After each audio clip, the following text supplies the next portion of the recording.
Wedding bells na para sa isa sa mga pinaka-pinag-uusapang power couple sa politika. Nakatakda ng maglakad patungo sa altar sina Brian Paulia Manzares at Margarita Gutierrez ngayong taon. Alamin ang mga detalye ng kanilang love story na humantong sa kanilang road to forever. The Philippine Showbiz List presents detalye ng kasal ni na Brian Paulia Manzares at Margarita Gutierrez. Ibinunyag.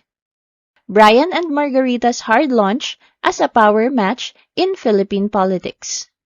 Naging usap-usapan ang pagbubukas ng sesyon ng Kongreso at State of the Nation Address noong July 2025 sa pagdating ni FPJ Panday Bayanihan Party List Representative Brian Paulia Manzares na unang beses na dumalo sa naturang okasyon bilang mambabatas.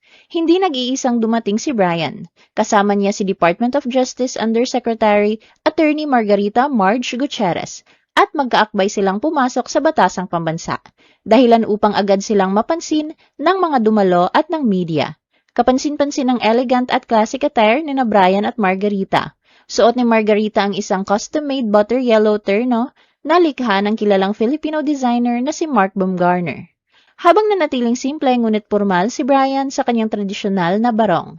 Hindi lamang sa kanilang pagdating nagtapos ang kanilang mga public appearance.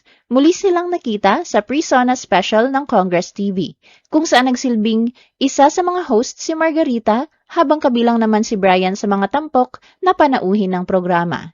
Dahil sa kanilang sabayang pagdalo at kapansin-pansing presensya, marami ang tumawag sa kanila bilang isang power match sa mundo ng politika sa Pilipinas. Si Brian ay panganay na anak ni dating Senador Grace Poe at negosyanteng si Nilia Manzares.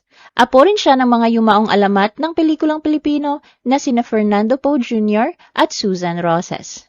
Sa kasalukuyan, kinakatawan niya ang FPJ Panday Bayanihan Party List sa mababang kapulungan ng Kongreso. Samantala si Margarita ay isang abogado, dating commercial model at kasalukuyang undersecretary ng Department of Justice. Anak siya ng dating ombudsman na si Maria Merceditas Gutierrez.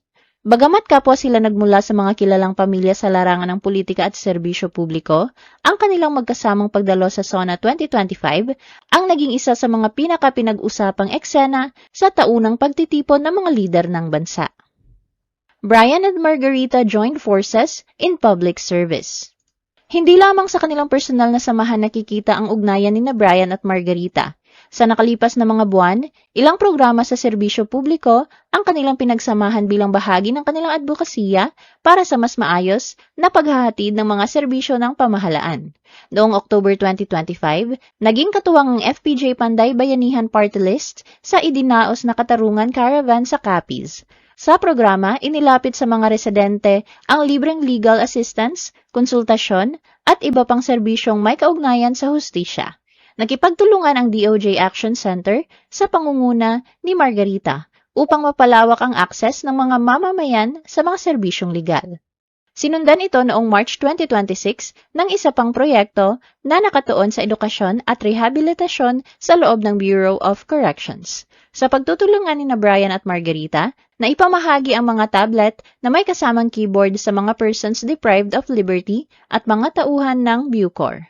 Layunin ng programa na suportahan ang digital learning, komunikasyon at iba pang gawaing nakatutulong sa mga programang pang-edukasyon at rehabilitasyon sa loob ng mga correctional facility. Noong April 2026, naging kapansin-pansin din ang pagbati ni Margarita kay Brian sa kanyang birthday.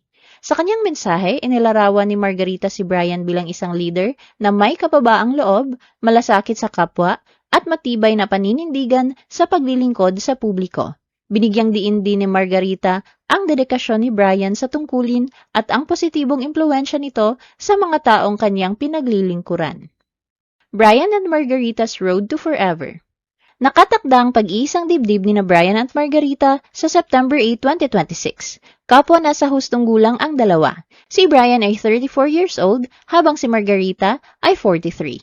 Naging laman ng usap-usapan ang nalalapit nilang kasal matapos kumalat ang isang screenshot ng request for permission and bans na nakapaskil sa bulletin board sa labas ng Santuario de San Jose sa Green Hills East, Mandaluyong City. Dahil nakalagay ito sa pampublikong bulletin board ng simbahan, malaya itong makita ng mga parokyano. Batay sa mga dokumentong nakapaskil, nakasaad na residente si Brian ng Northeast Green Hills, San Juan City, habang Malate, Manila naman ang nakatalang tirahan ni Margarita. Ang Santuario de San Jose, kung saan isinagawa ang publikong anunsyo, ay nasa sakop ng Mandaluyong City. Makikita rin sa dokumento na pirmado na ang request for permission and bans, isa sa mga kinakailangang proseso bago ang pagdaraos ng kasal sa simbahang Katoliko. Ang wedding band ay isang pampublikong anunsyo ng simbahan tungkol sa nalalapit na kasal ng isang engaged couple. Layunin nitong ipaalam sa komunidad ang planong pag-iisang dibdib at bigyan ng pagkakataon ang sinumang may legal o canonical na hadlang sa kasal na ipabatid ito sa kinauukulan bago isagawa ang seremonya. Sa ngayon, wala pang inilalabas na karagdagang pahayag ang kampo ni Brian at Margarita kaugnay ng mga detalye ng kanilang nalalapit na kasal.